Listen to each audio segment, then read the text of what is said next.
Hello and welcome to the Tiny Artist TV Color Palette Challenge Character Creation Challenge live streams. Today we are working on character 64. Don't know what day it is. I guess what are we about two and a half weeks in? Something like that. Week and a half. Whatever. We're doing character 64 today. And I know I'm getting started a little late, but I'm sure you can excuse that considering how much pre-work I've put in for today's character. So, just off the bat here, obviously this is a little more fleshed out than what I usually do for my character creation challenges. But if you are, if you've been watching my stuff for a while, you may recognize this style of character. If you are unfamiliar with what this character is, this is a Festian. I've actually done 2 other Festians for the Color Palette Challenge. And actually one of them was very similar to the colors that I'm working with today. I believe the other color palette was a little more blue in nature. But for this particular Festian, these colors, they are so close together. I almost pulled my hair out trying to figure out something to do, and then I was, inspired by, okay, these are some very aquatic type colors. The color palette is named Mermaid, because this was a color palette that took over the 2010s with a firm grasping chokehold. And so this was kind of everywhere. That's why it's called Mermaid. But that kind of got me in the mindset of, okay, what if I did something aquatic, because that's what the color palette name is inspired by. I'm not a fan of drawing mermaids unless they're based on weird fish, but I do love me some Festians. I couldn't think of anything else to do that wouldn't drive me up the wall trying to place these particular colors, because do you see these 2 here? I don't know if you can tell the difference. I can see the difference. This one is slightly more green and this one is slightly more blue, but they are so close together. So I will be separating these, maybe doing a little bit of gradient work. But this is an aquatic Festian, or one who is closer to water. The ones in the past I've done were a scholar, an assassin, and then one that may have been more around more like jungle terrain, more natural terrain. And so his appendages were based on spiders. Her appendages are actually based on a praying mantis or an orchid mantis. And so these colors kind of harken to that, but overall she does have more aquatic features, like the facial gills. But the core elements for the Festian species that I've created are, let's zoom in here a little bit. Actually, this is a pretty good one here. The thermal spots along the bridge of the nose and under the eyes and over the eyes, and the sensing feathers here, and then the telekinetic antenna here. And all of them have functions. I won't get into that here just because I've covered it in other videos. I may dabble in talking about the features a little bit more as I get into coloring. But for now I want to get started on the lines because there is quite a bit to do. I think I'm going to leave this section alone for now. Well, okay.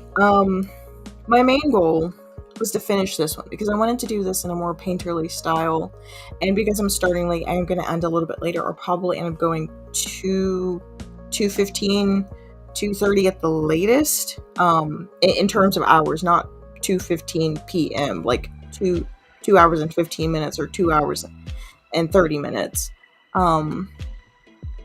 Because I wanted to, I like the sketchiness of all of this, but my idea was I was going to use that pen that I used in yesterday's stream, that good pencil pen, and just do these as more refined sketches, but mainly focus on doing this with full lines and colors, and everything else would just be kind of more sketchy.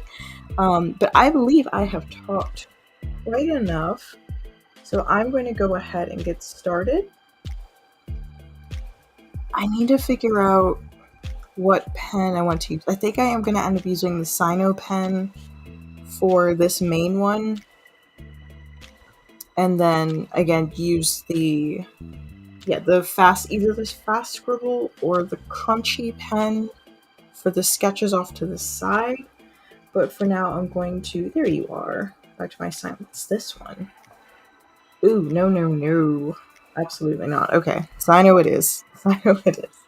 I'm gonna get just a little more gray in that line art, because I don't want it to be so harsh against the colors once I start putting in um the layers of detail.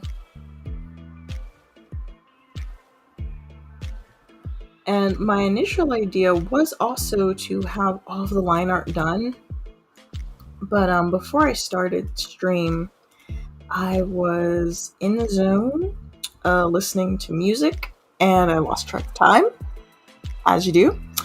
So we are just starting with the sketch, and I will be doing the line art on stream, but I was hoping to have this part done before stream so that I could just focus on spending more of my time painting. But this is fine. It seems to be my catchphrase as of late. Let me make sure these are the same. I don't know if I like... This pen still feels a little thick. How does this... It's got too much texture. G pen then? Because it's been a while. I don't typically use the G pen. It's a little more fast and loose than the Sino pen. Like, it effectively does the same thing, but the Sino pen is a little more fine-tuned in what it does. I think I'm just gonna have to just zoom in and take it slow.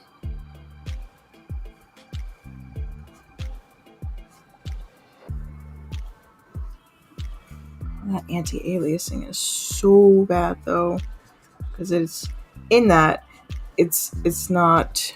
Oh, I'm at 400% though, so it's gonna look a little funky anyway. Yeah, let's zoom out a little bit. That's too close for comfort. And if I'm going to be painting over these lines anyway, it may not be that big of a deal.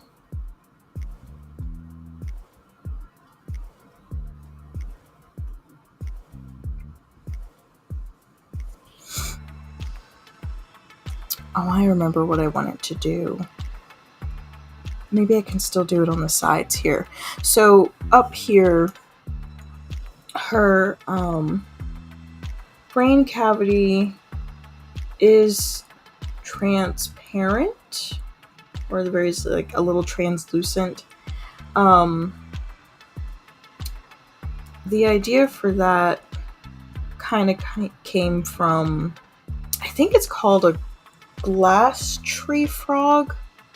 It's the frog that, like, its belly is clear so you can, like, see all of its organs. And a polytoad, wrath, and whirl are based on this particular frog. But I thought it would be kind of cool, like an interesting way to incorporate this pink to have her organs be this color with, like, maybe this sort of blue sheen on top of them.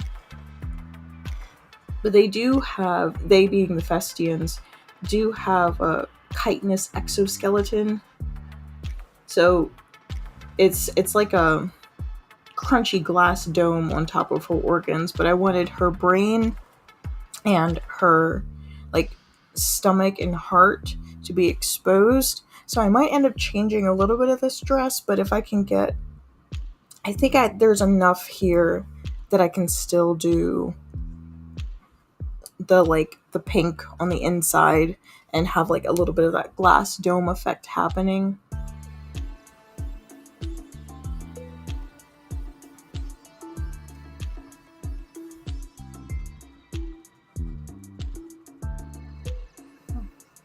And now that I've warmed up a little bit, This pen is um, behaving a little more like I need it to.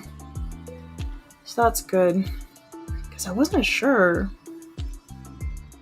if I had another pen that was going to do what I needed it to do for this.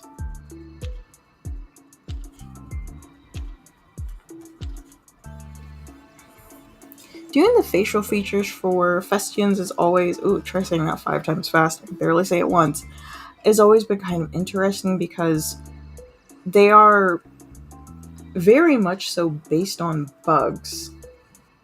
And so they don't really have like noses or lips because those things are made out of flesh, but I still want to, like, I always indicate a mouth cavity and some sort of like nasal cavity.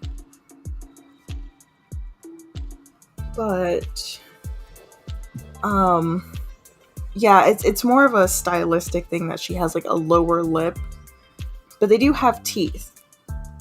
I'll try to keep on track, I swear, but over here you can see that they have like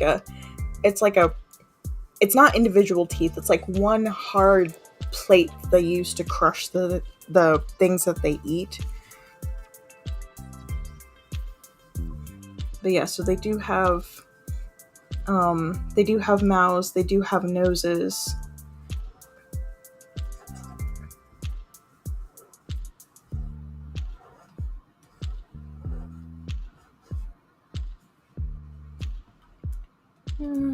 This goes over here. And then the thermal spots. So in my lore, in my headcanon, Festus is, well, it gets about 12 hours of sun, 12 hours of night, depending on, where on the planet you are. And so the thermal spots during the day will store up heat, and then during the night or anytime it gets cold, the thermal spots will release the stored heat in order to keep blood or whatever they have, I haven't determined that, will keep blood flowing to their vital organs and will glow. So the glowing is more of just a cool, cute feature. But I've done some of the character art that I've done of some of the other Festians does show the spots glowing. They also glow when they are like excited or agitated, because it's a release of heat, like when you flush or like when you blush. So anytime they experience strong emotions, the thermal spots will glow. And they will also glow when they are tapping into their like extra senses. So all of this is to kind of help them sense the environment around them. And so that's another instance where the thermal spots around their eyes and face would glow.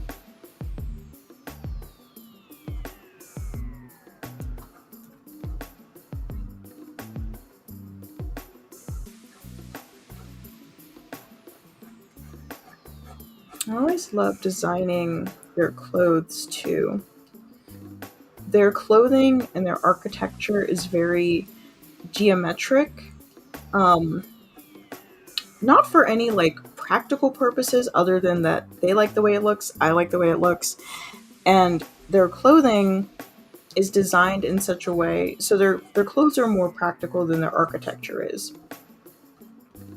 Their clothes are designed in such a way that can allow them to be cool during the hottest parts of the day, but the fabric that it's made out of is heavy duty enough that it can help retain heat during the cooler parts, or if there's, during the cooler seasons.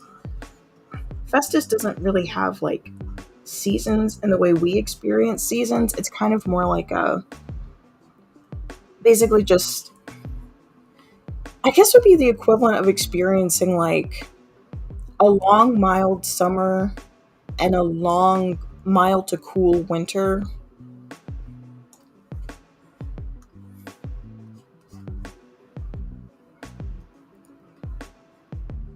But their clothes are always, um, or at least with the way I've designed them, always have this sort of like, not mesh. What would you call this?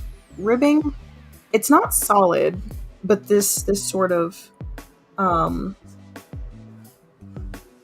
like cutouts. There we go. In their fashion as a practical and aesthetic choice.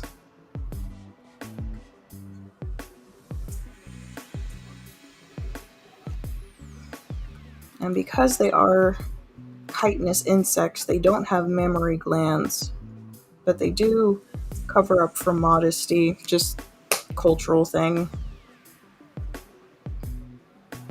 Although the assassin that I drew was topless, but she had natural armor, so still covered up to some extent.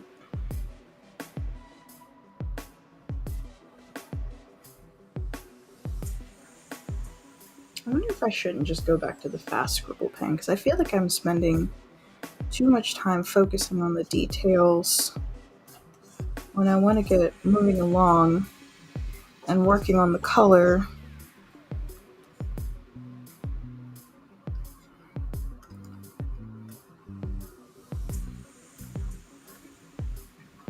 Yeah, all these little features, like the shoulder plates, the facial plates, specifically for her, or Inara, are for, what's the aquatic equivalent of aerodynamic? That. So that the water, when she's swimming, moves over her faster and she can propel herself faster through, what kind of environment? Not a marsh. That would be a different type of Festian. That would be interesting to draw. If I get a color palette that I think is appropriate to do a marsh-based Festian, we might see that. But this is more like a freshwater or clear water environment that she would be in.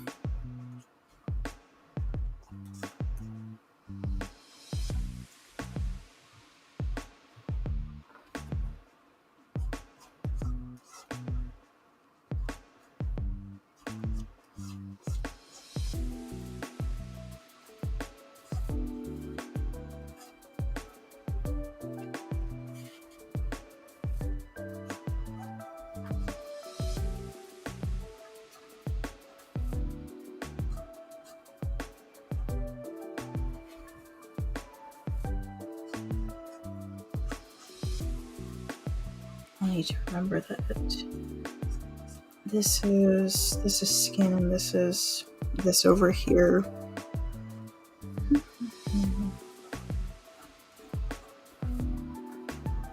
They do only have, they have 4 fingers and 2 toes, and they're always very like bulky and square. I'm mainly going so into detail in these design notes, in the off chance that someone wanted to draw a Festian. They're very fun. They have these few core things, but outside of that, their designs, like the fact that I've created at this point 4 separate subtypes or 4 separate types of Festians that are distinct enough that you can tell that they are in different environments, but united enough in the common things that they do have that you can tell that they are effectively one race. As long as you get the core elements, everything else is kind of like up to what environment you think the particular Festian would come from.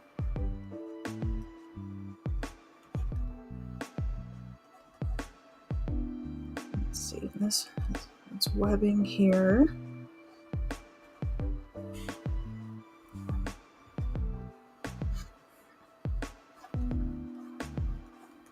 And then thermal spots. So not all Festians they all have the facial thermal spots. I decided to give her thermal spots on her hands as well, because when you're swimming, you certainly don't want your extremities to go numb. And so she has thermal spots on her hands. The bottom of her hands are very gecko-like, as you can see here. So they have a lot of underwater grip. And then she's got the main thermal spot on the back of the hand here, and then along the knuckles, and they kind of go down the length of the fingers.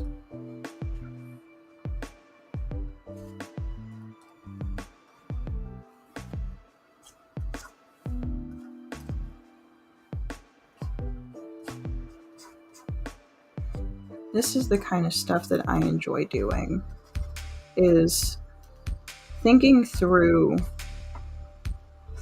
the whys of a character. Because it's one thing to just like make a character and make them look cool, but it's like, okay, but why did you make that choice? Is there like, and there doesn't always have to be a reason, but I always feel like it's more impactful when there is a reason behind a particular design choice, and that usually ends up making your character stronger. And it also helps you make other characters stronger if they are, seen in relation to a particular character that you're designing, especially if you're making like a world.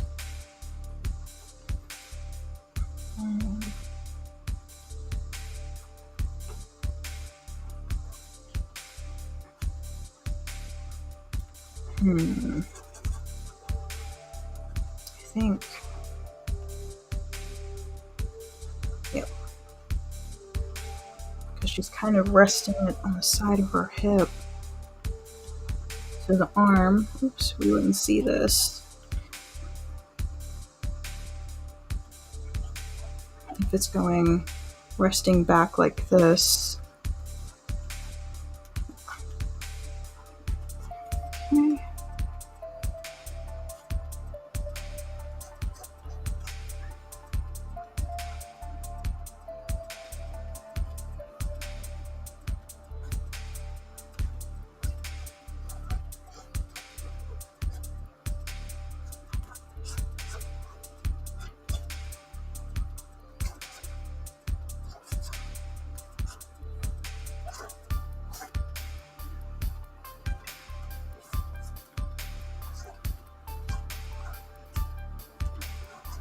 The weight is on this hip, so it's kind of going up here.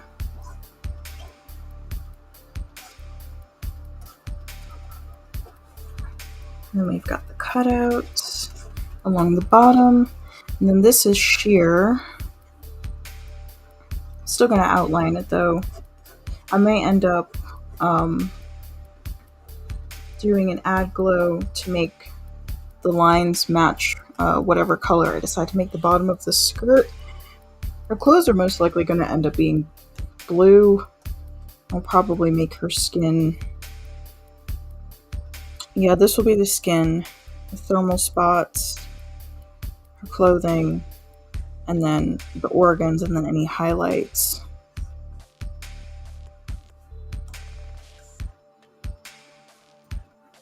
This also just works for the range of Festian skin. They tend to be like anywhere on the cooler color spectrum. So blues, greens, purples. Erzsébet, the first one that I drew, she's like a royal purple.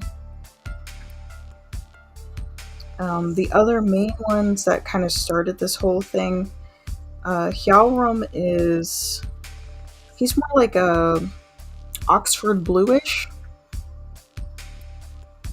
Jean is kind of an outlier in that he is more in like this range of colors, like pushing red, so on the darker side of like a wine color, and his thermal spots are like bright orange.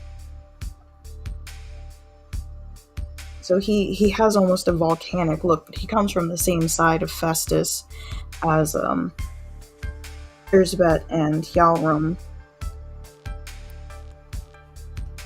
He just happens to be an assassin class, whereas Erzsébet is a scholar, and Hjalmar is a soldier class, mercenary class.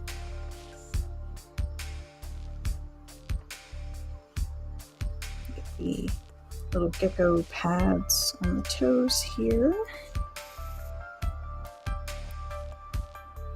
Okay. And then I won't put detail, but this will still be like dark so that you can see that there's leggies here. And yes, I did just say leggies. I am a millennial, so I'm not immune to using the cringe language of my kindred.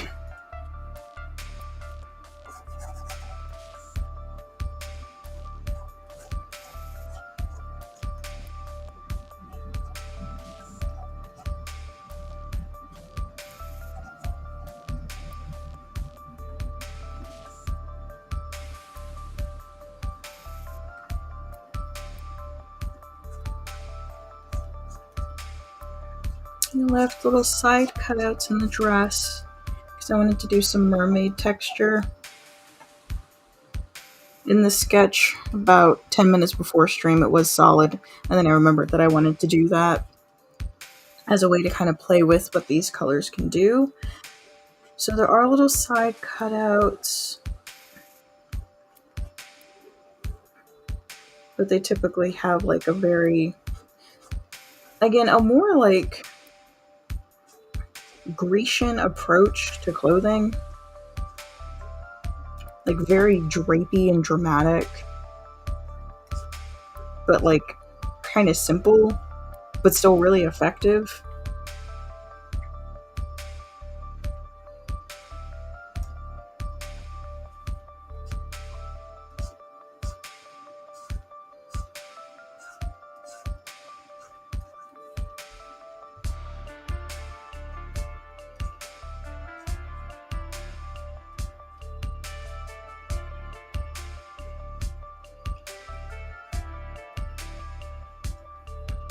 Yeah, so this will all be organs here.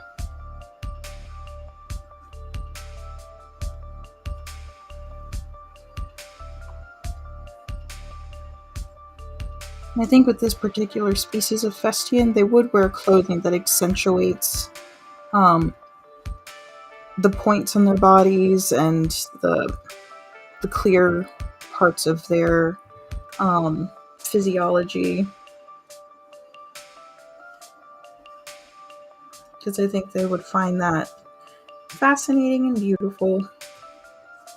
Because they all have very distinct, like, things that each species of Festian would, like, want to accentuate.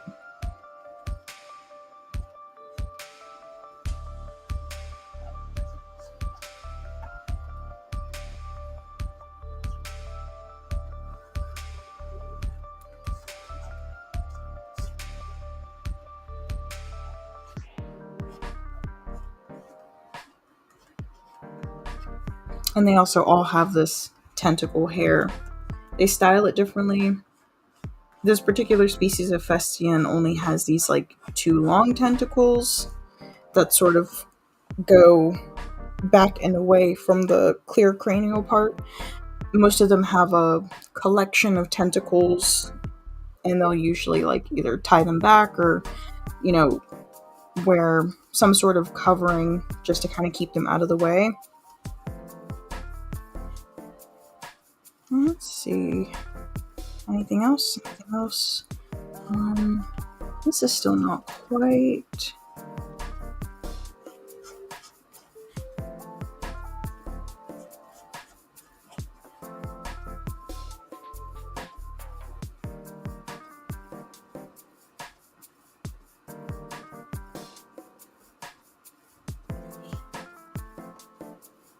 Okay, and then these These will be on their own layer. So those are the spectral, the mage hands that they all have. Unless they suffer severe injury and lose access to that part of their abilities. But one of the ones I mentioned earlier, Hyaorom, he actually lost one of his physical arms and uses his mage arm as an appendage, or as a, oh, what do you call it? What do you call it? Like a, well, sure, appendage. I'll think of it. I'll think of it. But the thing with that is, it does take a certain amount of concentration to manifest and then use the extra arms. And so the fact that he just has it on kind of speaks to his ability as a high ranking Festian, or at least one who has enough power to be able to constantly maintain the extra appendage.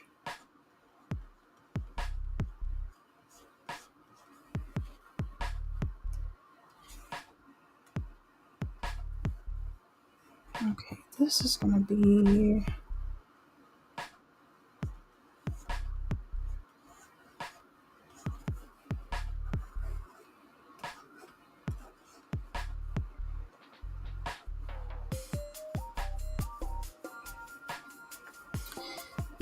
The way this hood drops, it is covering a little bit of the top, the exposure, but it's coming down. So the way it's secured, it's got these jewels that come down that essentially hook around her antenna. They don't put tension on it, but it's kind of as a way to secure the hood in place, because this is effectively like a really big fancy infinity scarf that she uses as a cowl.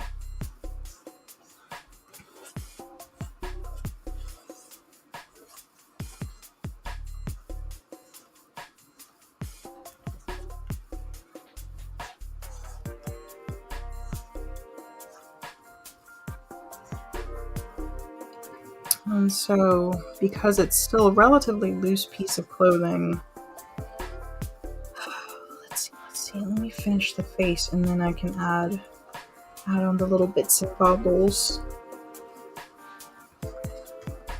Because that's what I'm seeing, this here, it's kind of, yeah, and then there's other little dangly bits here that I'm seeing. So let me do the face first. Oh, and I'm at 30 minutes. So I'm making pretty good time as far as where I thought I would be at this point. I don't know that I had like super high expectations, because I'm trying to be much more chill with this one. This is an alien that I will never get tired of drawing, I'm pretty sure, just because, again, there's so many ways to just make them interesting and unique.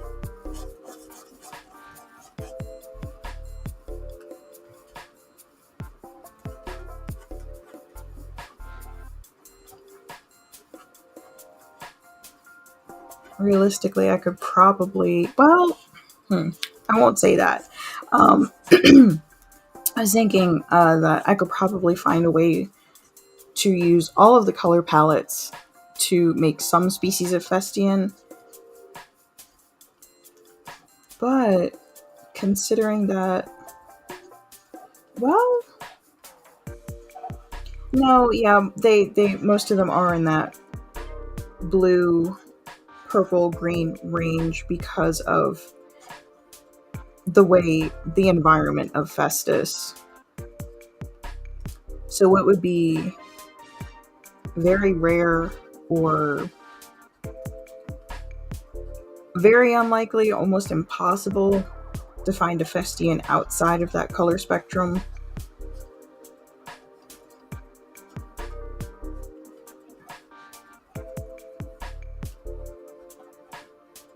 This is also kind of my like cheat.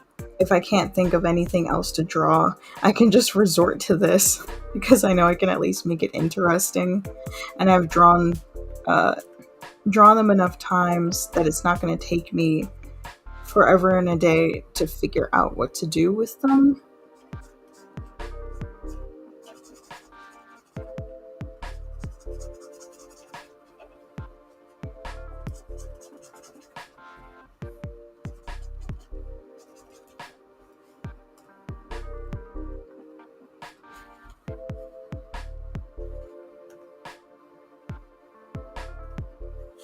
So this is the back end of the cowl.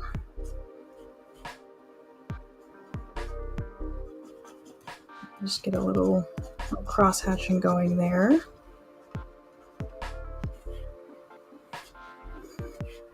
This is the tentacles.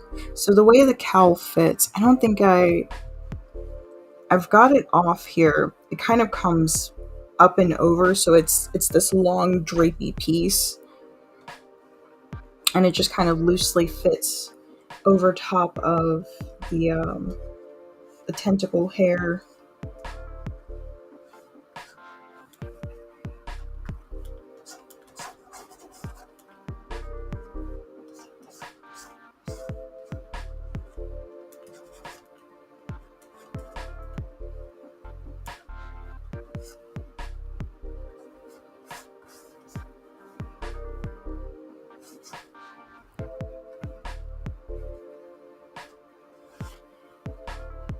So this in the back, this is the other, you're seeing the other tentacle. I guess is that shoulder? It's something. There's something there.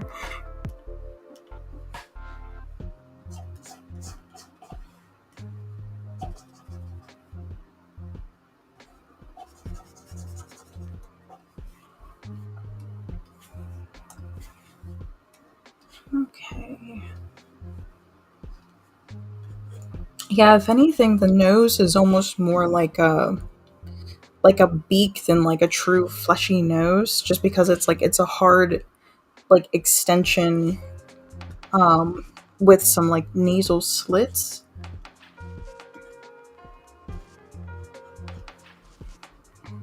But yeah, they don't have any like flesh on their face. It's all crunchy, like very natural armor.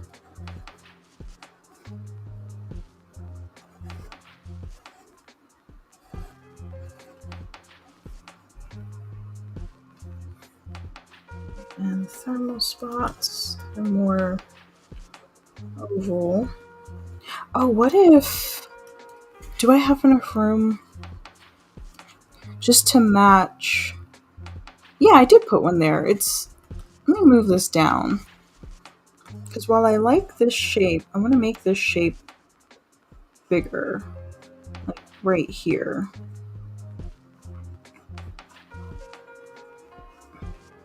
And incidentally, this shape is actually inspired by another aquatic creature. Octopus, octopi have this very unusual and cool pupil, and so that shape is inspired by that. So yeah, it's on the back of her hand, so I wanted to bring it up elsewhere. It's just funny that I kind of thought about it twice in such a way that just solidified that, like, yeah, this is the thing to do for this character.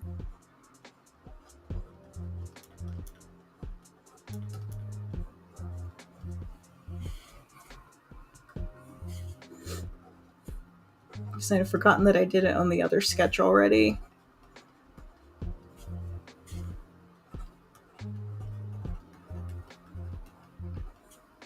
And I'm not drawing all of the thermal spots, just the largest ones, and then I'll just do the other ones in color, since they're going to end up being that sort of like a spring green.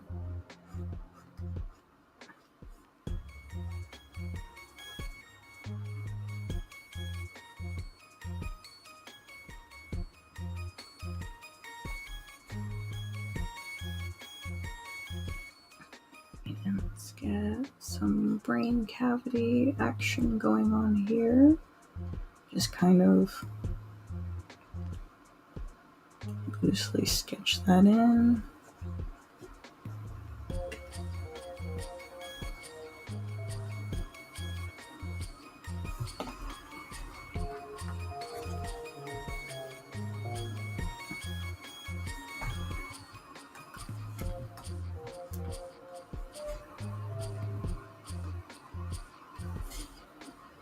Okay, so now that all of the face is drawn, let's get this first gem.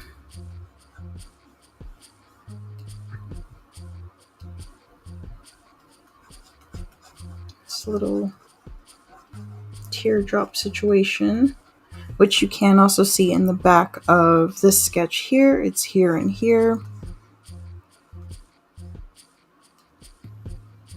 Which, because I'm leaving this as a sketch, I don't think I'll carve as much out of that.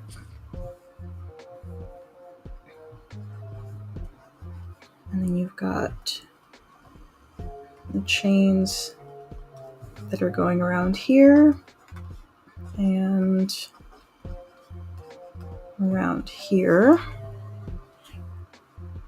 Need to be a little more even. So like this.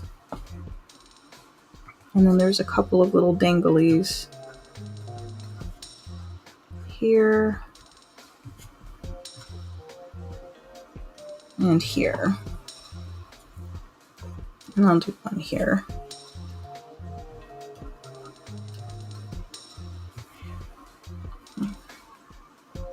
Well, because if it's here, you wouldn't see it. So that's fine.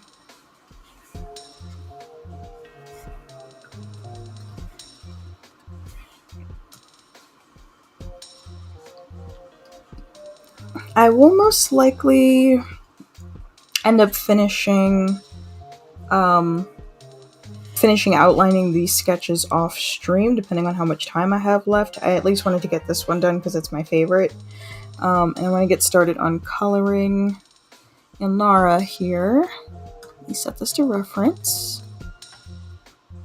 I can turn my sketch back up because the sketch layer in this way is part of the whole thing. Okay, so for dresses this color. How did I know that was going to do that? What was I working on last that I needed that? I want to do some.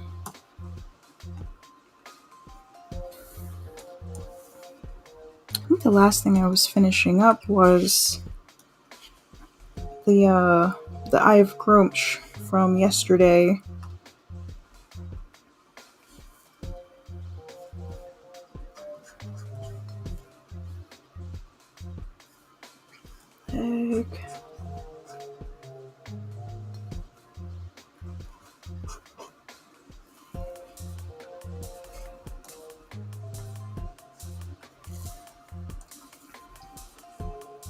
But why would I have had the fill tool set to refer all or refer none?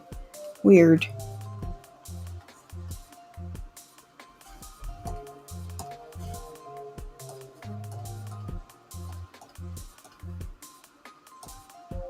Let's make her eyes this color.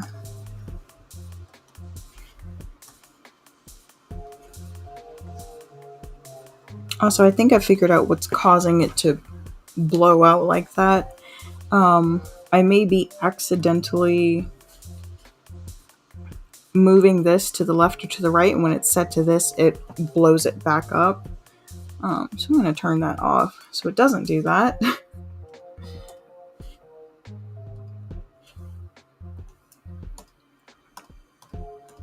And the bottom of the feet would also be this color. So the bottom of the feet and the bottom of the hands would be this pink color.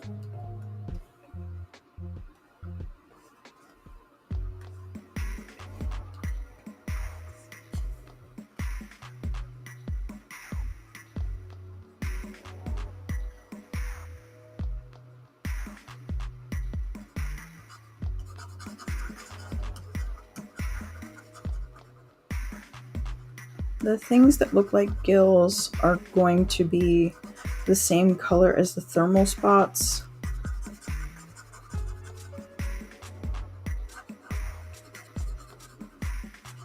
And that is because they're not really gills.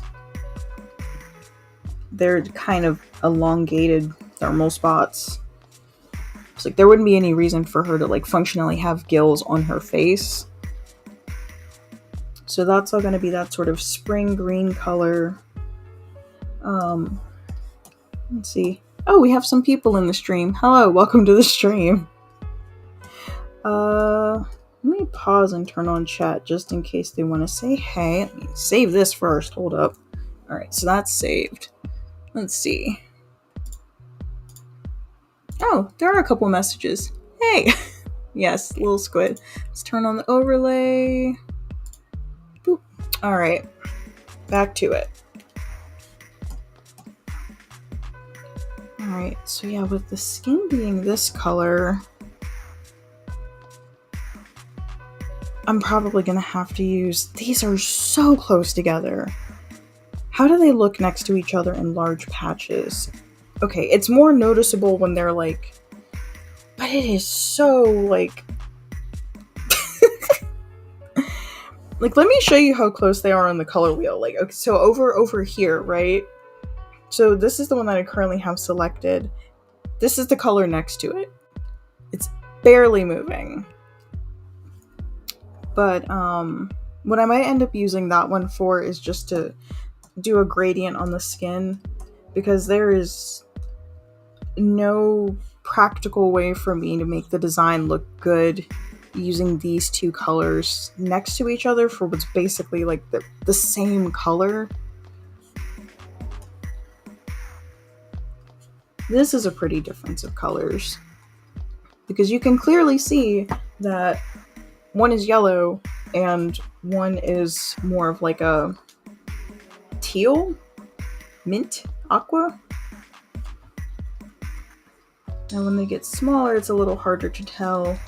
I might cheat just a little bit and pump up the color for the smaller dots. No, it's too different. But at the very least, I do also have these areas here that I can use to break up the blue.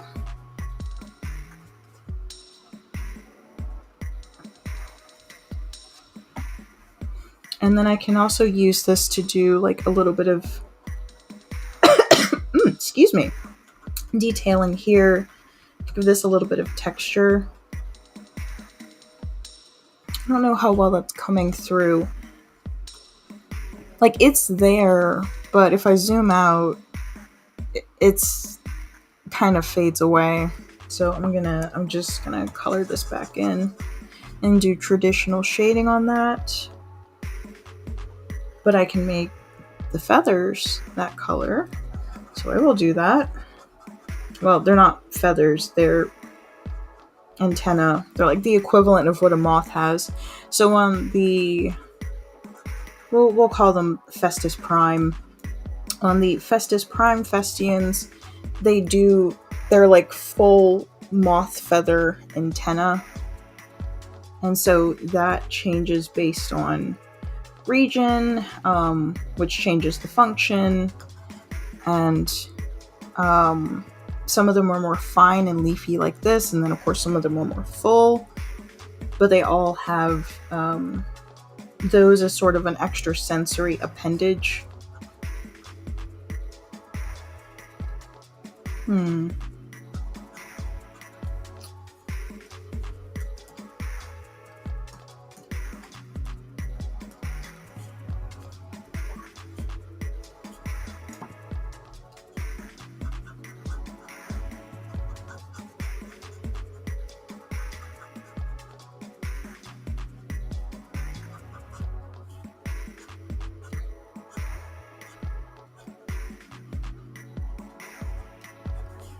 Okay.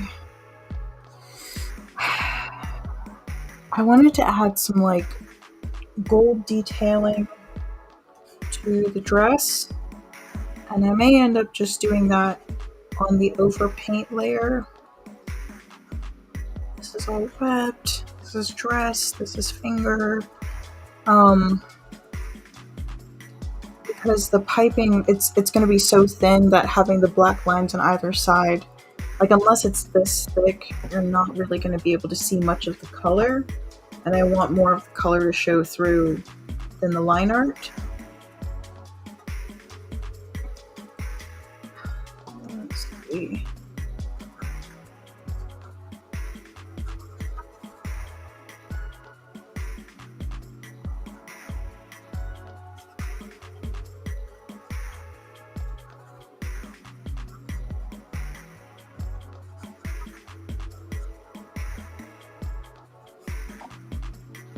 Oh, this isn't connected. What's that about?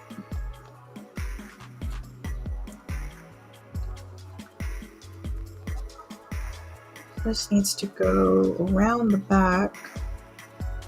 Come on. Like this. Or should it just be one? Because this is sort of like a, what do you call it? It's like a turtleneck crop top situation happening. So it would be pretty tight fitting right around here, and then you've got the side piece that's sewn into the open sides. So I think that seems right.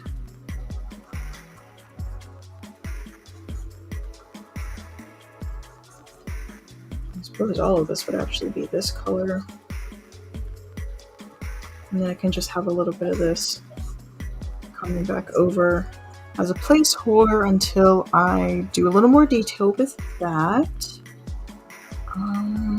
Yeah, because this is here, so this would also be that color.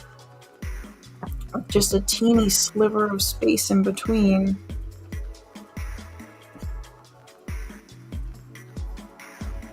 So this collar, I want to make the collar gold. Take this.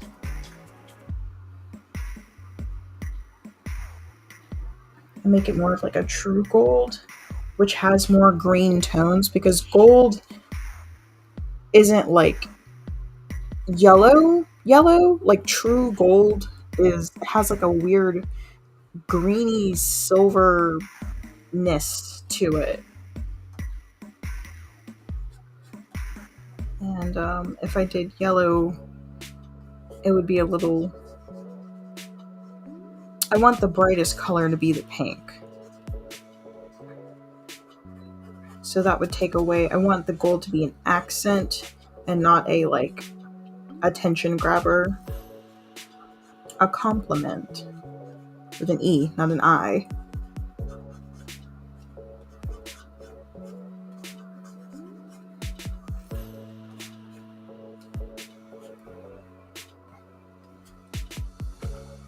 And this.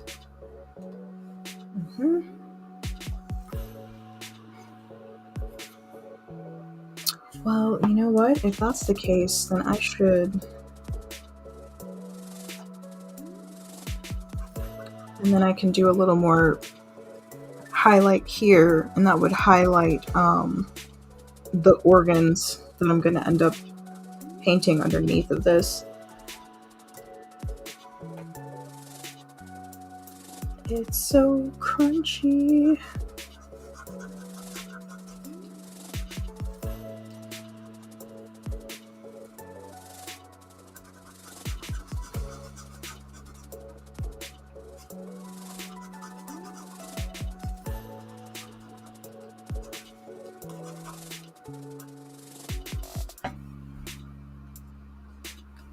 Yep, and then here, and then I can do just a little bit of trim on the belt, or at least the upper part of the skirt. This line here is messing me up. What is this? What is this? This is supposed to be like a solid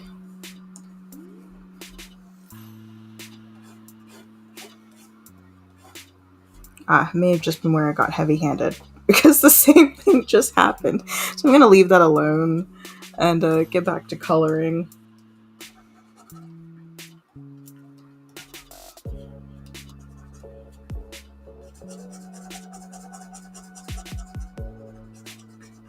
Yeah, there's not really a better way to break up the colors that I have than bringing in outside colors.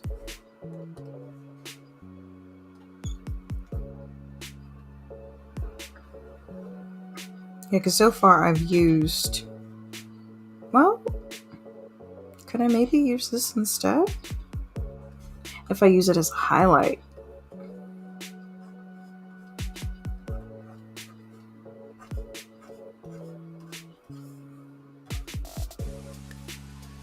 Haha.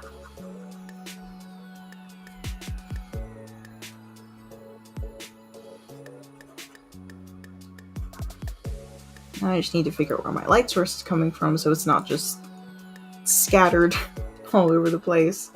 But that will work. Then I can use it here. And then have the highlights here. And a little bit here. So then I'll do the bracelet, which is, it's not metal, it is also cloth. I haven't decided what, kind of resources are on Festus. Most of the clothing, because it's canvas, is, hand woven. They don't wear jewelry. They don't use knives because they have their extra psionic appendages. And even their cookware and stuff, it's all porcelain. It would be hard to imagine that there's not any kind of metal, but maybe it's just so much so that they don't use it in their day-to-day lives like that.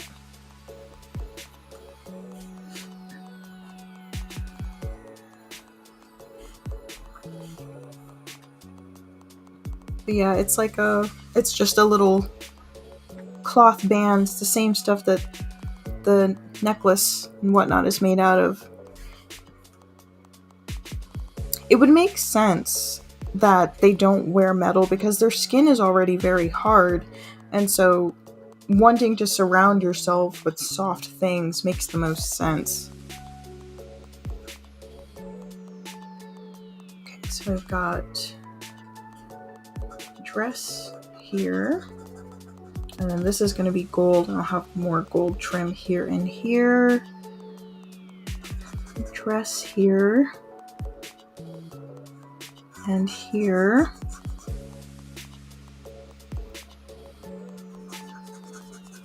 And this is leg.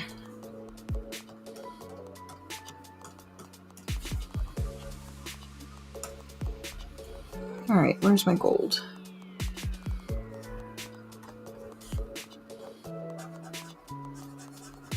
How much time? I'm at 59:30. I don't think I'm going to finish the bases in the next 30 seconds. I did already say that I was probably going to go a little bit longer on the stream today. Just because I really want to give my time and attention to this character. And so if I end up... I'll address that in a second. If I end up finishing this before the 2 hours is up, I may go back and do some more line art on some of the additional sketches. So the thing about it being cheaper, they're a meritocracy. They're not a capitalist society. Their whole thing is status and invention and intellect. So yeah, they don't have money, and they don't exchange in the way that we do. It's very, very Star Trek in that sense. But yeah, the organic materials are definitely more readily available. Considering the amount of plants that are on Festus, they would be making clothes out of like reeds, kind of in the way that you can make clothes out of hemp and flax. They would be made out of that type of material. Although canvas is, is cotton, which is another plant. So yeah, all of their, as far as the lore that I've built up, in the sense that it would mean less work to make.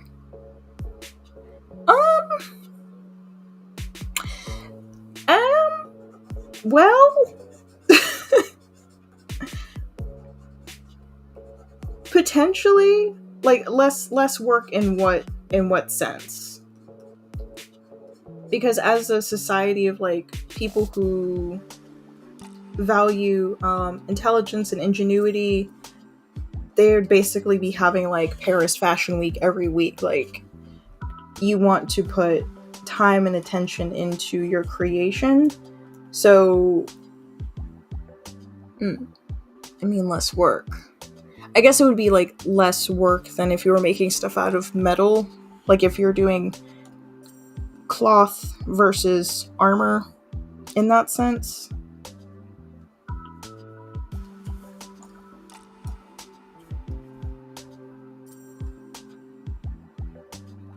Oh, this seems to be this color. This is see-through.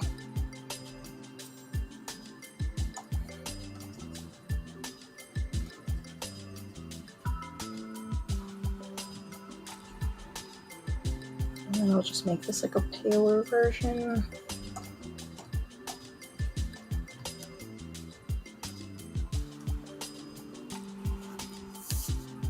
Cheaper in the sense that it would mean less work. Yeah, I mean, yeah, because you wouldn't need a bunch of extra, like, excavation materials to get the stuff you need and whatnot. You could just spend your time creating the thing instead of looking for resources to create the thing.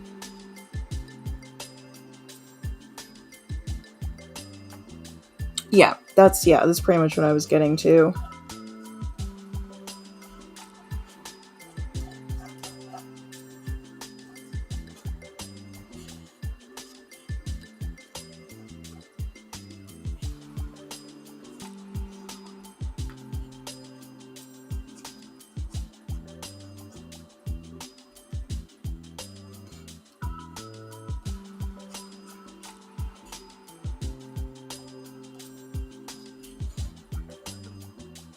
Yeah, this is the most lore development I've done for Festus in quite some time.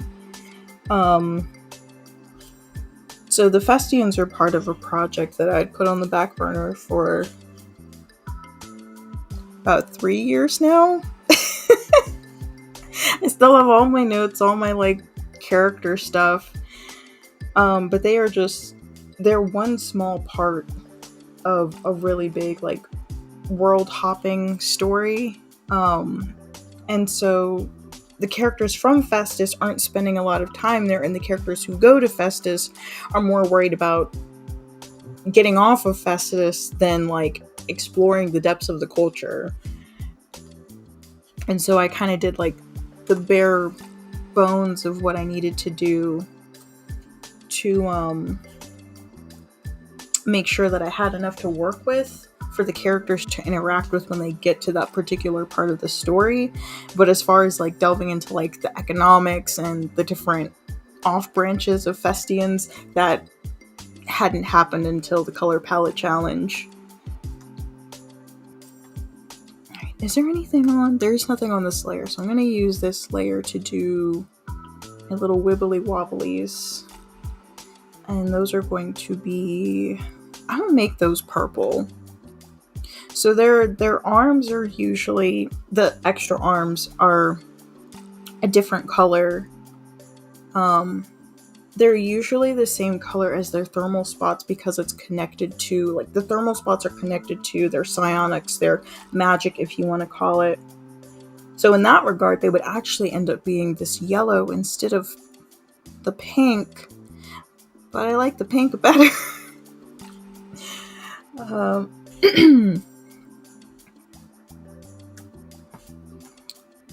Maybe I can outline it in... Where are we going? It's closer to here. A little more green.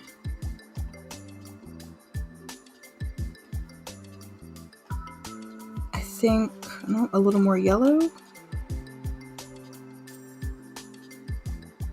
I think that's it. If that's not it, it's very close. Let me see, this is 16, 25, 100. This color is 127, 23, 100. So, it's close enough. Close enough for government work. Which is a very worrying phrase, but it exists for a reason. Okay, so back to making this pink and then having it outlined in green.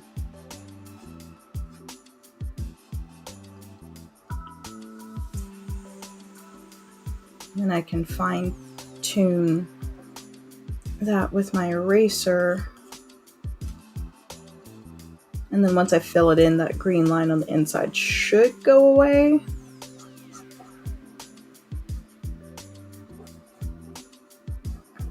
This is behind the arm, but over the tentacle. Pretty sure. Let me see what the sketch looks like. Yeah, it's behind the arm, over the tentacle. Matter of fact, I'm going to turn off the color and do it this way so I can see a little bit better.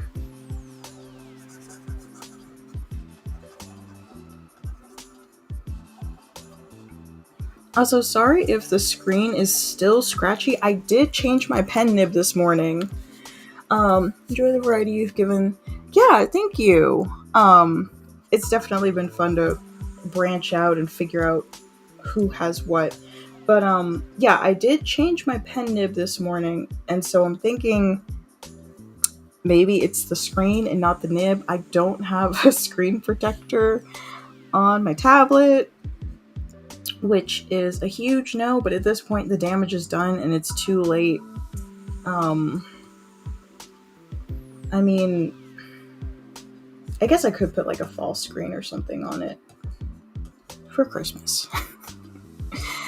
But yeah, it's still a little scratchy, even though there is a fresh nib in here. So to all of my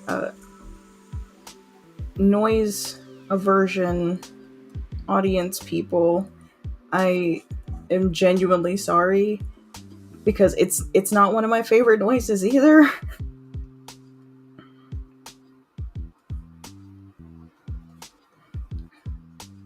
Like, nails on a chalkboard doesn't get to me, because like kids in school used to do that all the time to be annoying, and so I eventually just became desensitized to it. But scratchy pen on the tablet, that's not one I've built up an immunity to yet.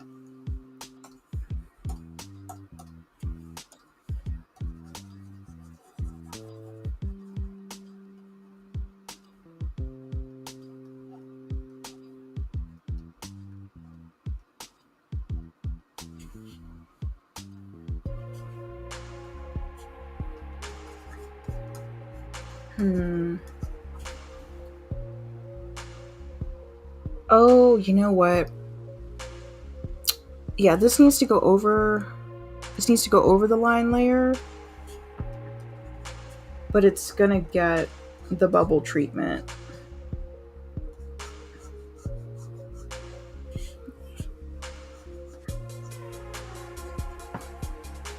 But to that end, I need to turn off the lines, the secondary line, for just a minute.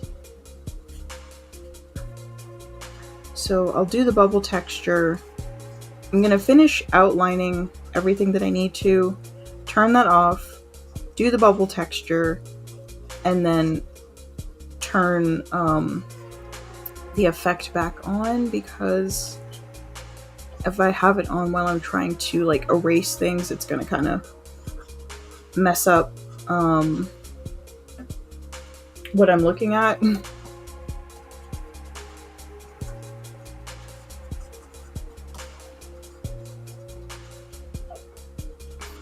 Also, this isn't quite nearly as sharp. That's the other thing with the auto outline, is that sometimes it can make things a little more round. And I need sharp lines on these mantis tentacles. Appendages, they're not tentacles, mantis arms, so that they look stabby.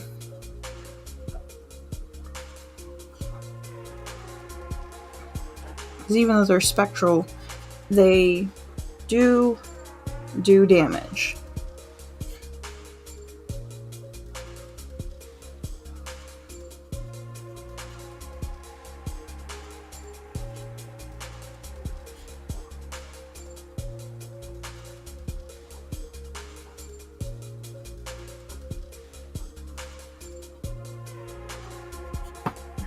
Fill that in.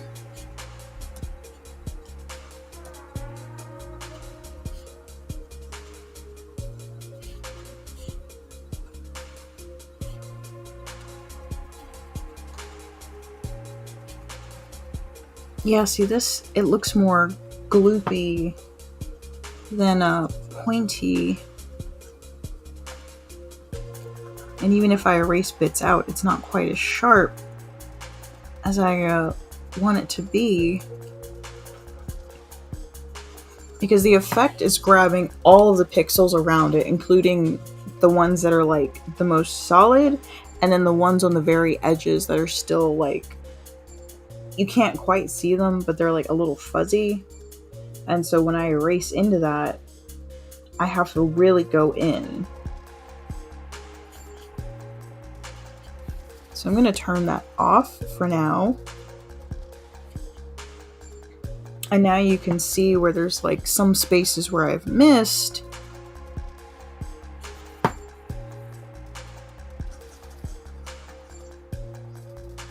I think it would just be better if instead of doing that, I just do a traditional hard outline with the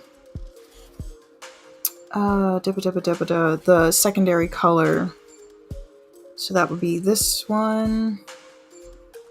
So I need one more layer to do second set of lines. I'm going to turn this off so I can see what I'm doing, and I'm going to turn this off so I can see what I'm doing.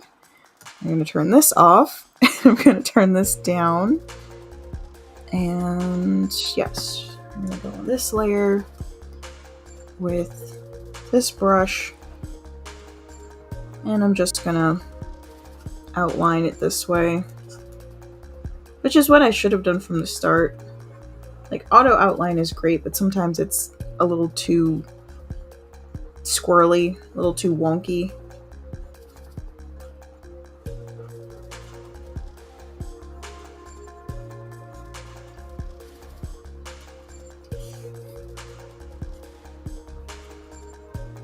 And also this way I can have the exact color I need instead of having to remember this number here and put it into here.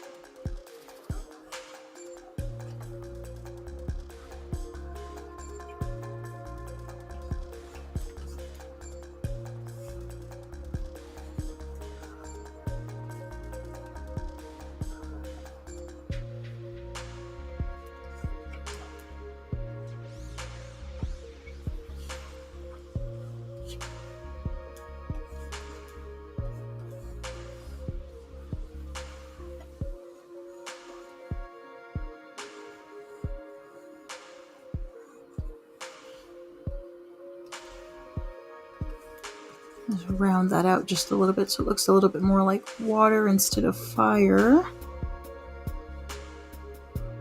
As cool as that is, that's not the type of Festian she is. I need these to look blorby. Sort of gelatinous.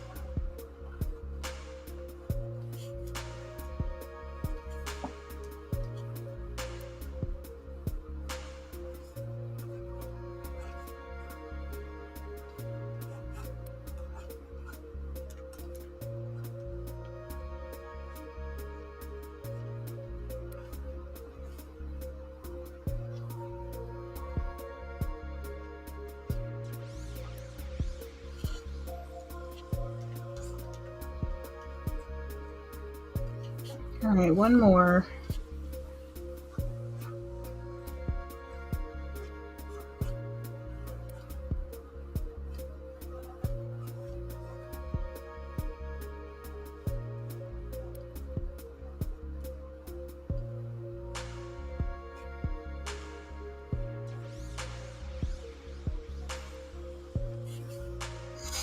Okay. Exhale.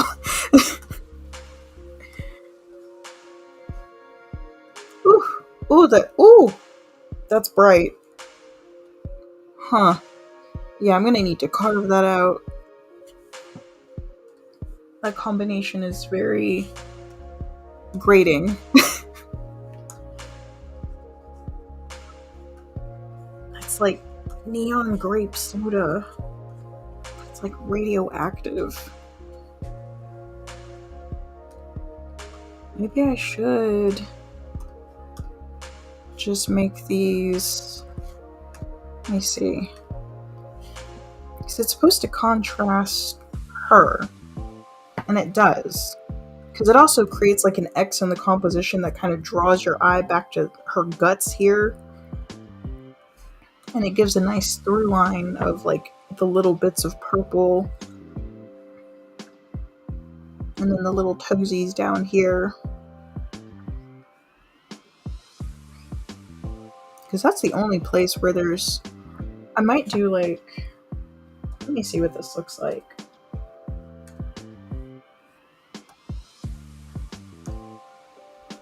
Some like purple embellishments on the dress.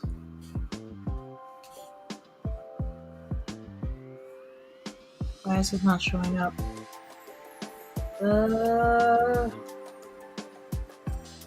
This pen.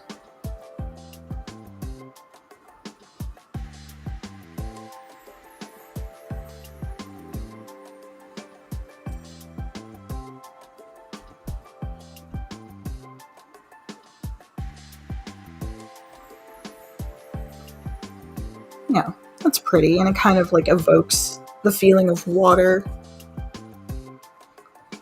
A little bit down in here.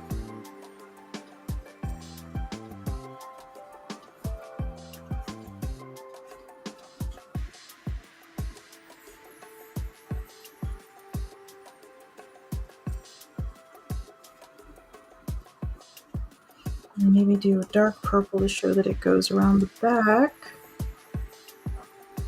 I don't know how well that reads though. Yeah, it doesn't read quite as well as I want it to. So I'll leave that alone. I'm at 1:19. Is there anything I haven't done yet? Or can I get started on the shading? These arms. These arms need some attention. This is the brush I need.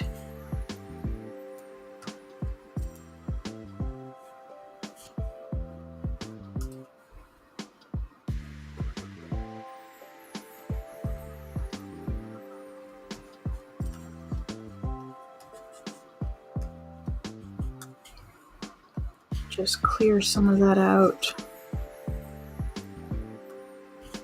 Let some of this show through.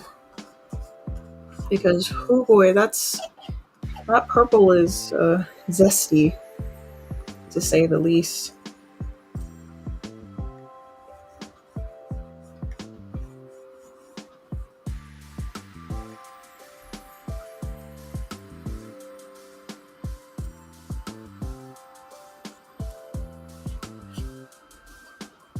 And then I can do some fun little shinies to kind of... let's do it with the oil brush. That's too big. 17 is still a little big. Let's try 12 is too small. Let's do 15. Happy medium.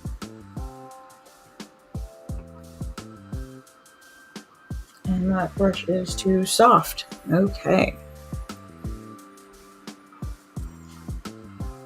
Or should I do like, instead of doing the purple highlights, more like a mermaid shimmer?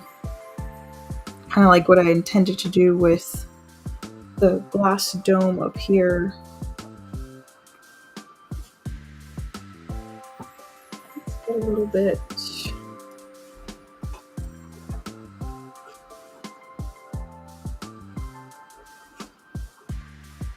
Oh, that's the wrong layer. This layer. I think it should be showing up. It's not a soft brush.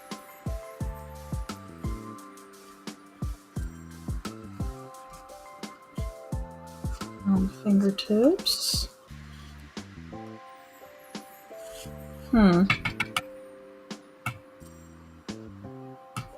It certainly looks iridescent, but is it too distracting? I don't know that I like this.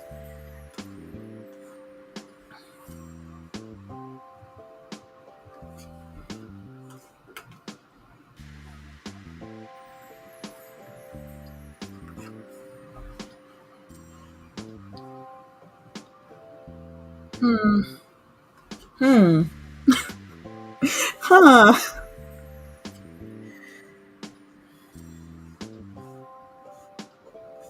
Like, it's not bad, but is it weird? What happens if I set this to overlay instead and make it a dark teal? That didn't do what I wanted it to do. Multiplies a little bit better.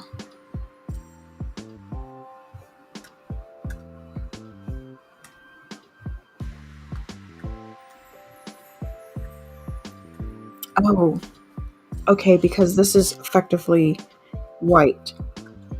So if I set it to multiply, it's not going to do anything. Alright, I'm going to leave that alone. I'm going to get started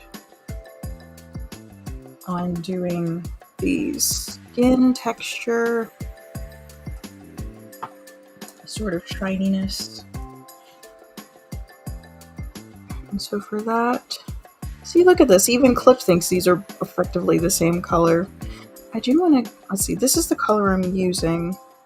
This is the color I wanted to use for the gradient.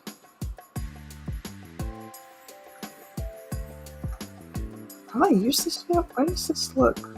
Oh, I used that for the dress. It just looks so much different when it's like in this large of a space next to all the other colors.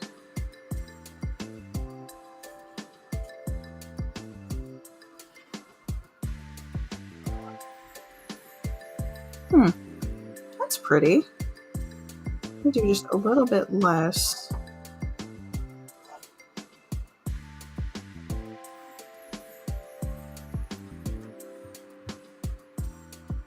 Yeah. And then I can use the purple and the blue. So I'll do purple first. And then the blue on top of that to do like mermaid scales type texture. And I'm doing this on a separate layer at first because I'm afraid I'm going to mess up my underlayer.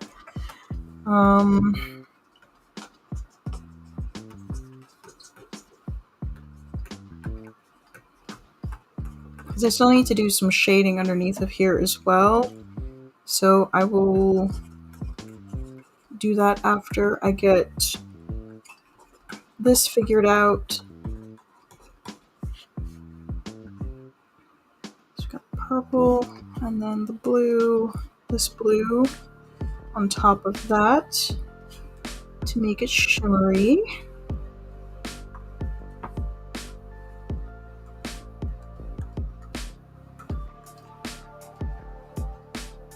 And then I'll cut back in to each little disc to give it more of a scale shape.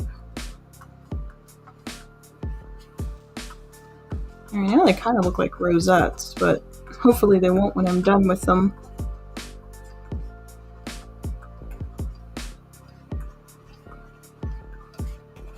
And if you're not sure what a rosette is what a leopard spot is actually called.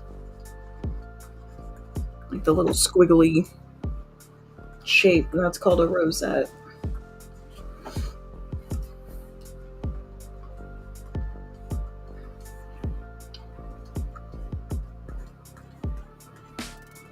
And it's a sort of fish scale shape.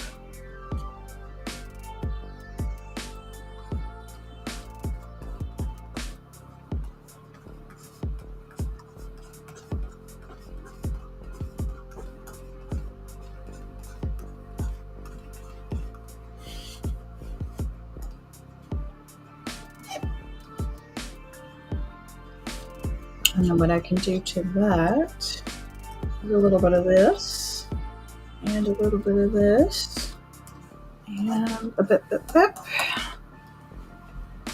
Maybe a little bit less. It's pretty strong. Concentrate it. And then do the same thing here with a large soft brush. With this sort of iridescent aquatic glow.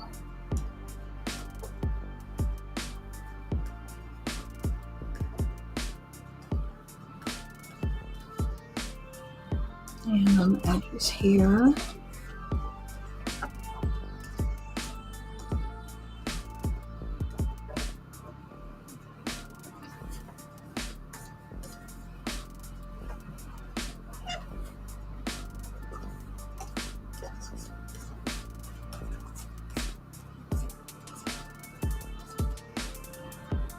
And then I can use this.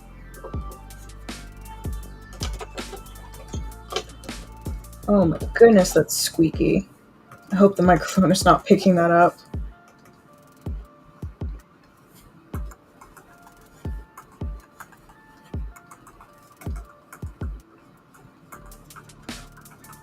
Get a little bit of variation underneath of the pattern. And see, now because it's on a separate layer, I don't have to worry about messing it up. I can just kind of freestyle.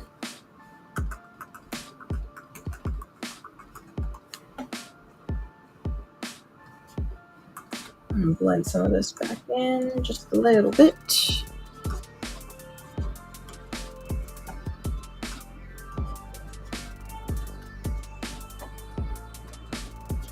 And get a little bit of this on the shoulder here.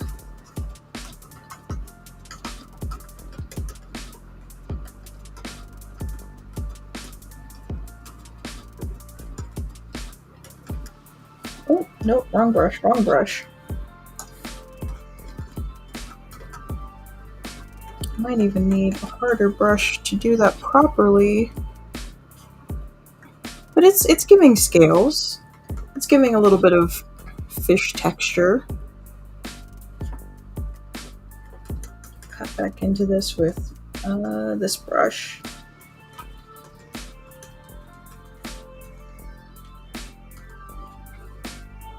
And then do a little bit of this with a soft brush. So it's a little subtle. Blend that in.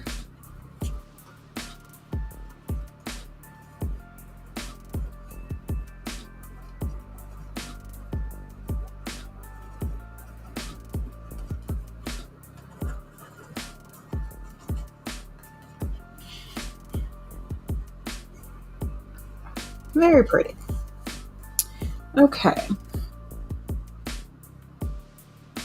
shading. An hour and a half. Ooh.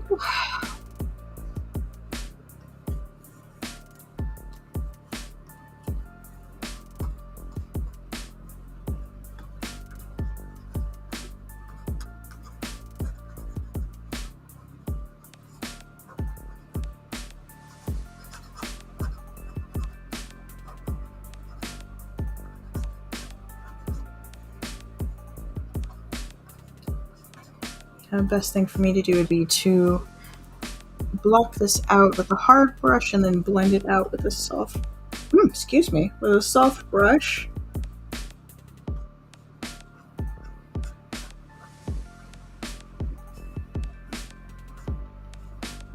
Just gives a nice variation of hard and soft edges. Just makes it look a little more alive.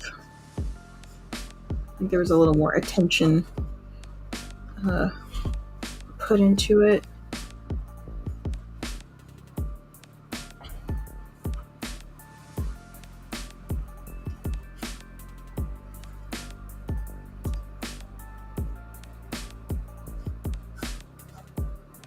Oh, gotta be careful with that section.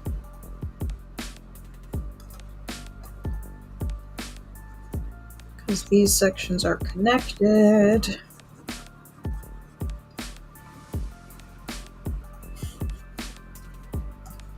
Oh my goodness. Why would you do that? Oh, because I have it set to the wrong reference. Okay, let's try that again. Much better.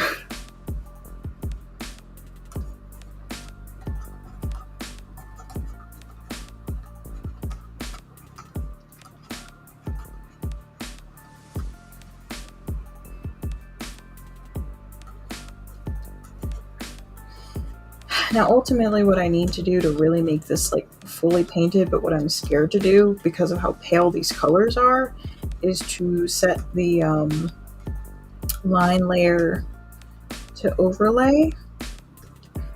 But again, because all of these colors are basically, they fall into the white category of grayscaling,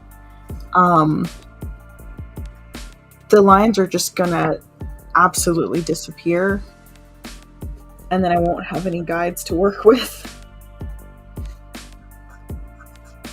My best bet would probably be to set it to multiply instead and just leave it as normal, but do it at like 50%.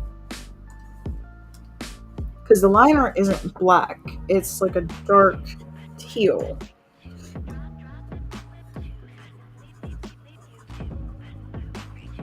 And if you've heard me say it before, sorry, but for the newcomers, I very rarely, if ever, work with black line art, just because unless I'm going for an intentionally graphic style, black line art is usually really heavy with the way I like to execute my coloring and designs. And so instead of doing black, I will do a color from the palette that I'm working with, but like a really like dark gray version of it.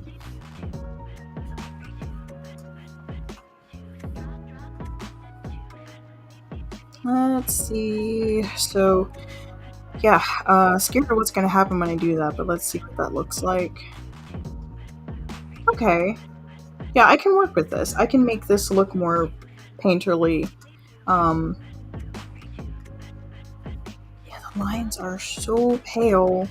I'm just gonna need to up the contrast in my coloring to make it, you know, do what it needs to do. Because yeah, if I set it to overlay, yeah, the lines have completely disappeared. And unless I change it, yeah, that does nothing. So we're gonna go back to, well, yeah, normal's better. Because normal keeps it from, with multiply, it sometimes pushes those colors that are close to black into black. With normal, it keeps it closer to what the original color was, because it's normal. There's no layer treatment done to it. And now I can also see where some of my color slippage is happening. and can clean that up. Because what in the world? Messy, messy.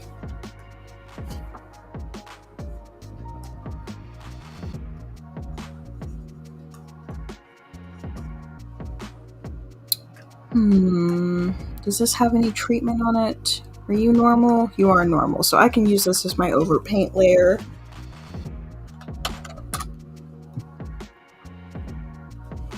And I'm going to do that with an oil paint brush, because that'll give me nice, smooth lines.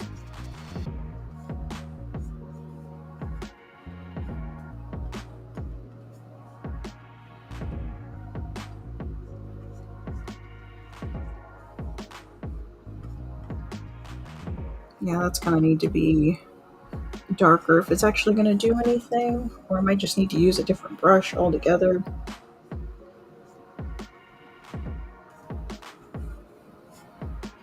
Yep, that's better. The oil paint is good for blending, but sometimes you just need a good crispy line. I shouldn't have said crispy. I'm starting to get hungry. I have had 3 nights in a row where I have dreamed about cheeseburgers. And I don't know why. Maybe it's because I've started cutting red meat out of my diet more. So now my body's like, hey, you know that thing that you told yourself that you're not gonna indulge in? You should have that. The worst version of it. It's no.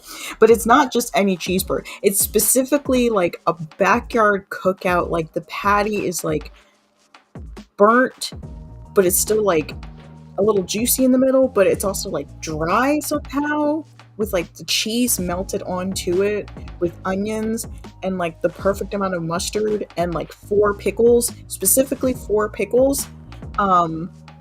Yeah, it's been haunting my dreams for the past 3 days. I'm going crazy. So I should not have said crispy, because now that's all I can think about. My brain has flown the coop. It's out there thinking about food. Ugh.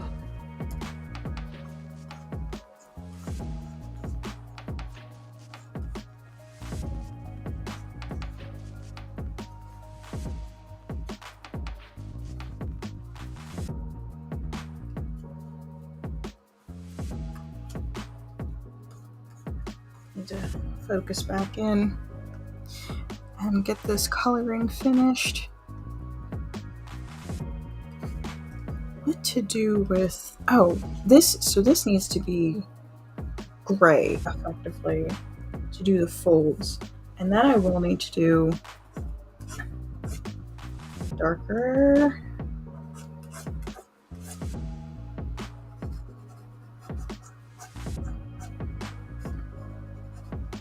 I'm pushing down so hard on this pen, I probably just need to change to a different pen so that I don't wear out the nib that I just changed this morning. Yep, that's better. Less pressure, the same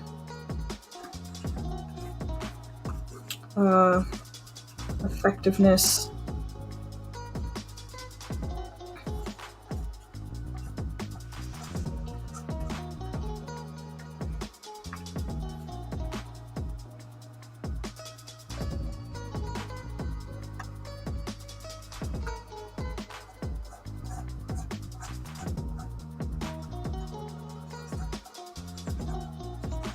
Of course, it's also a lot easier to do it on a transparent layer where it's not trying to blend into the pixels underneath.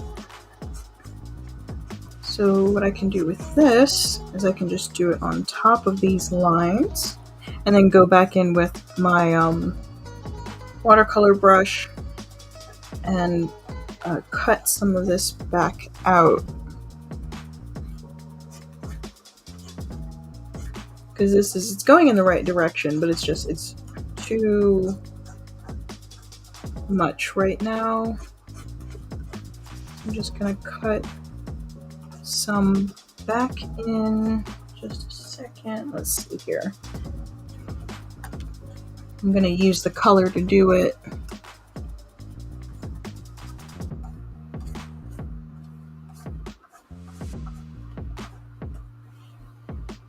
Nope, that's muddy. I think I'm overthinking it again. Okay, how would I normally handle this?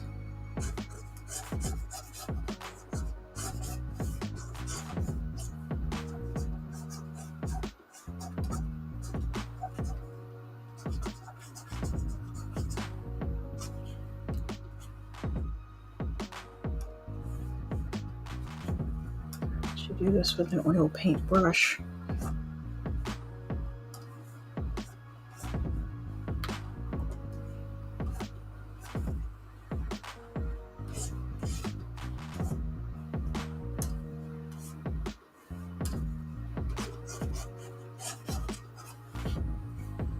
Is that anything?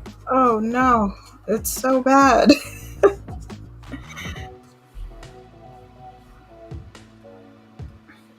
These lines.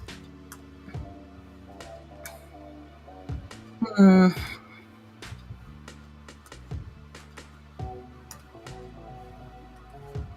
me just get rid of this and start fresh.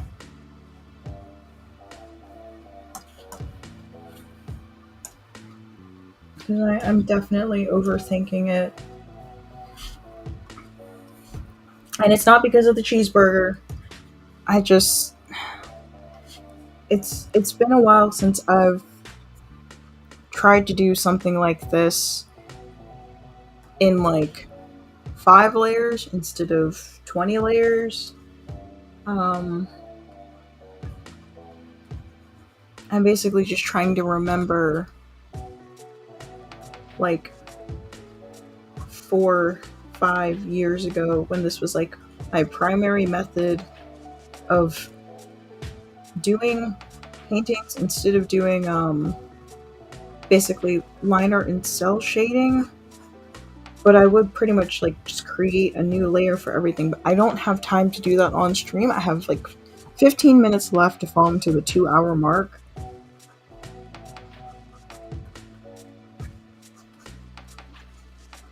And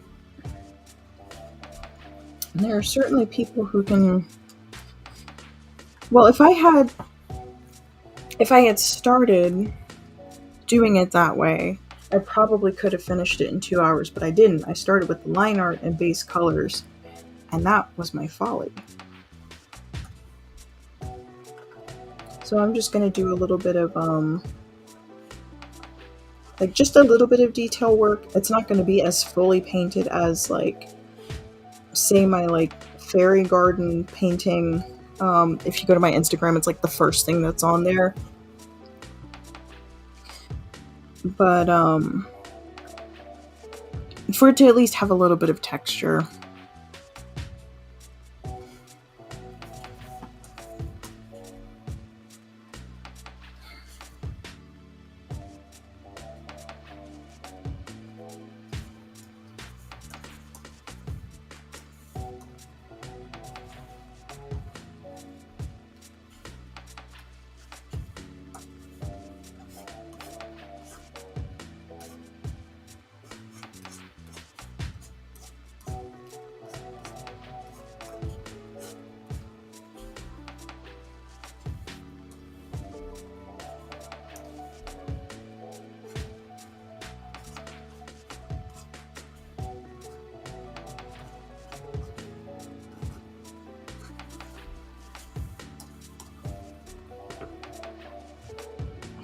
Yeah, should have just done that.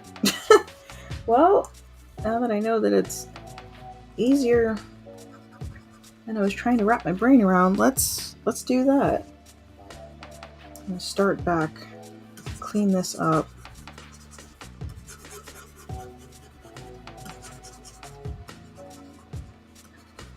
So that's gonna be the way to handle this.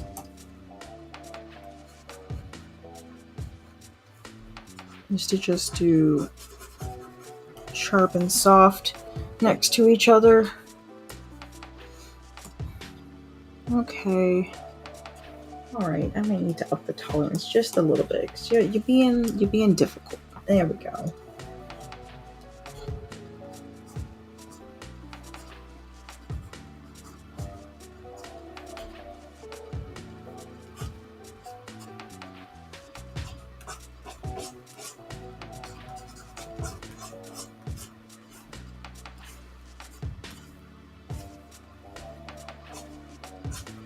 And just soften that.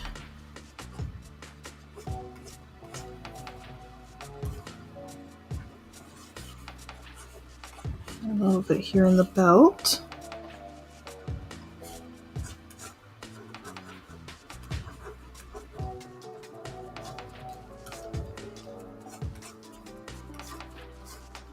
Yep.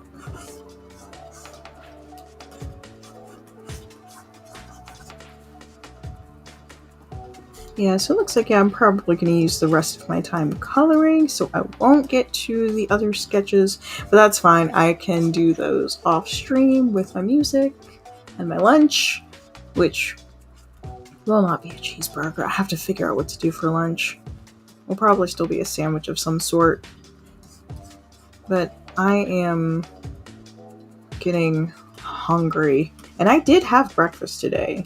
Usually if I have breakfast I'm fine, but I'm like I'm feeling it.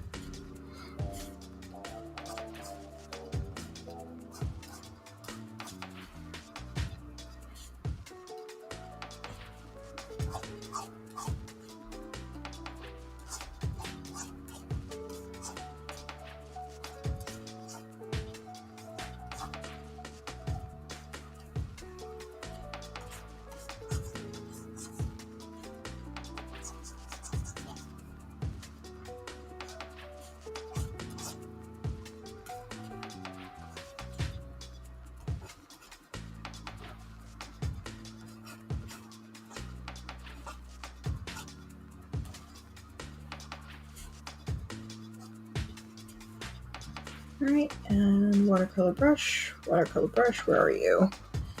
And make that a little bit smaller. Just soften up some of these edges.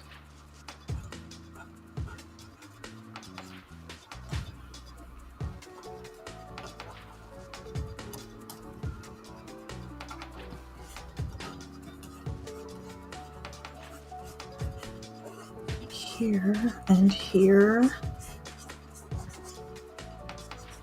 Because you still want that mix of hard and soft. Like where the fold begins, you want to billow it out just a little bit.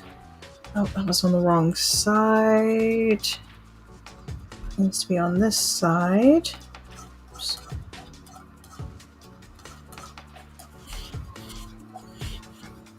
And here. And here. And this pocket needs to be colored in. I'm going to do a little bit of soft here. On the edges here. But here.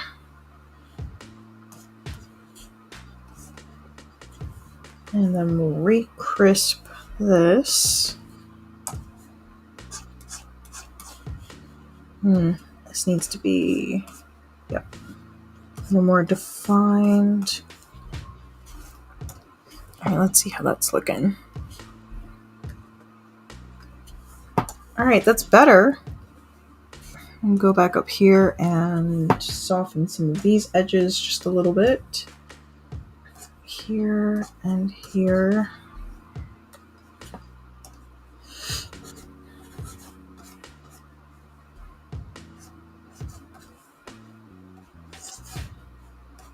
And then definitely along here. So they're soft folds. They're not hard pleats.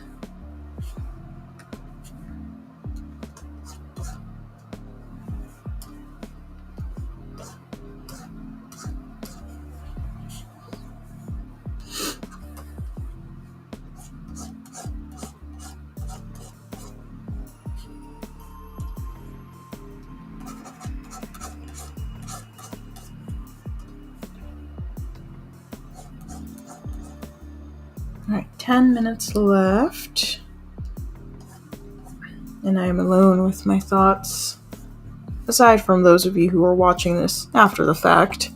But there's currently no one else in stream. So I'm just kind of vibing here in the space by myself. I'm trying to finish up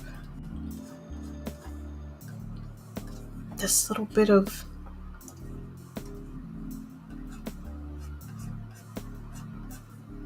detail.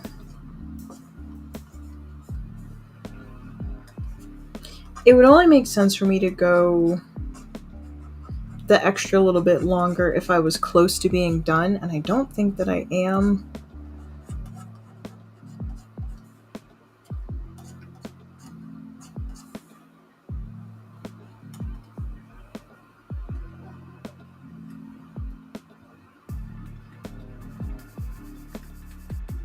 Because there's still some skin work that I need to do. And especially in the face.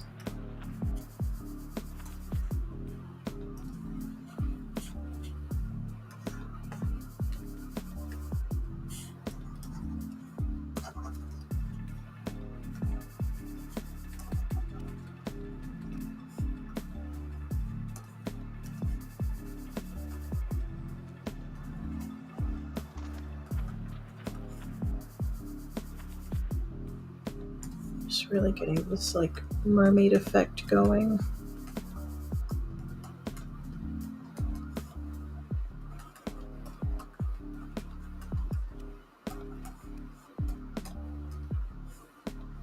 A little bit on the neck.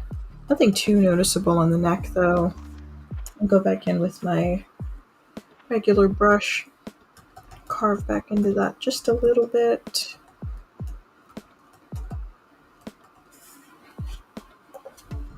And then carve back into the face a little bit.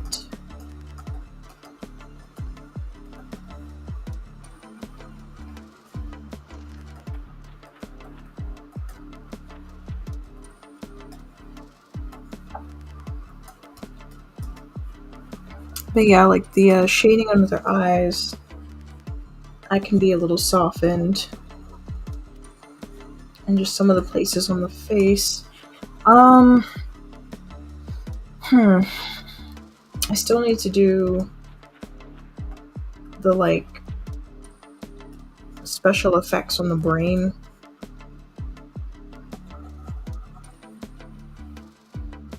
I need to do something with the eyes too.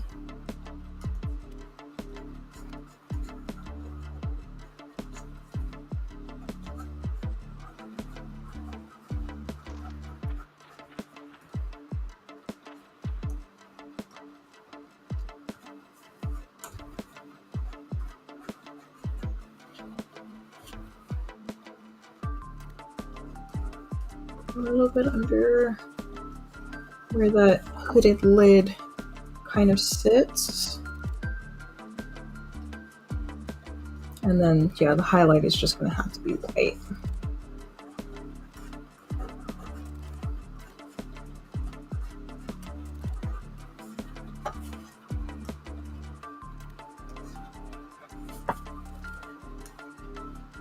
Everything is so pastel. Do I need to put a multiply layer or just push the shadows with regular painting? Well, that's going to be a decision that I make off screen. Unless, let me go ahead and get some of this gut work done. So I think that's the only thing that I haven't like put any extra attention onto. I've done some texture in the skin, folds in the dress. I could still do a little bit of scaling here, but the like innards don't have anything going for them right now. It's just solid pink. So let's fix that.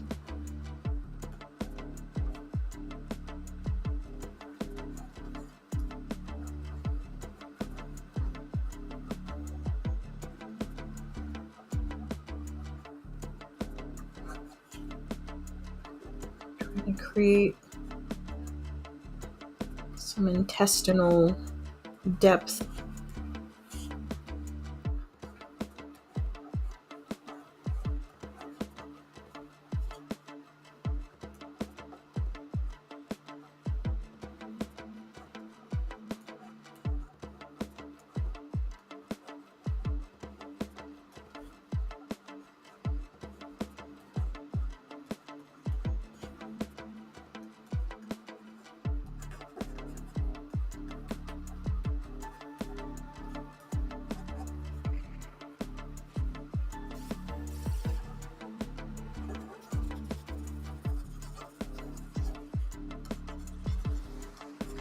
A little bit of shading here so you can see that I'm going to need to make sure that I mimic that on the green as well.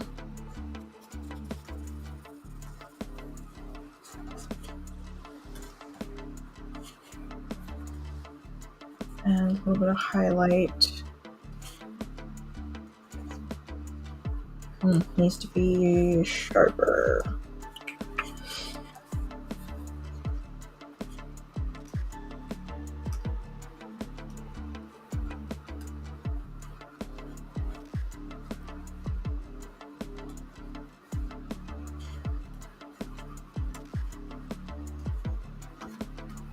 I need to do a little bit of add glow just to push.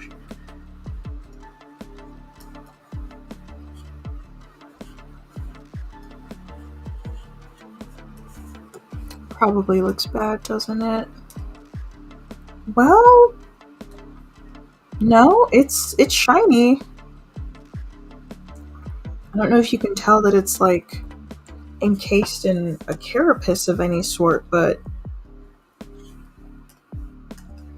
it's got some shine, it's got some depth. It's doing what it needs to do. I need to take this color and then do a little bit of that in here.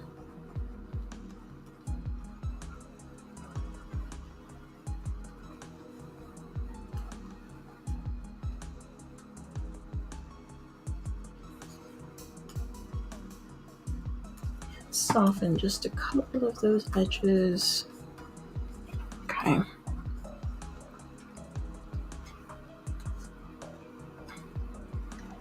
Yeah, now it's a little more readable as like not exposed. I'm gonna need to do a white highlight on top of the line art just to really push that effect. I've got 30 seconds.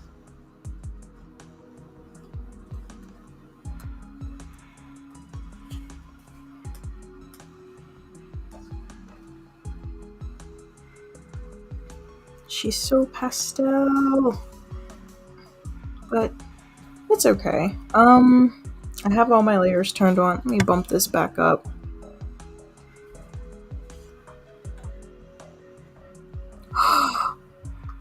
Oh my gosh. Oh, I thought I did it on the wrong layer.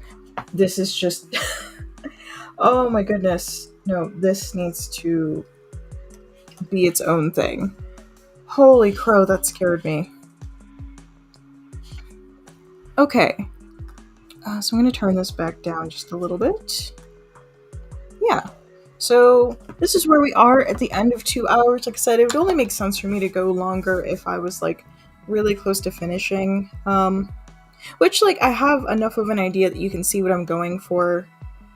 The fourth? Yeah, this is the fourth Festian, and this is character number 64, incidentally. But that is going to be it for today's stream. Let me just get everything situated here. I'm going to do a boop, and we're going to close this. And we're going to close this. And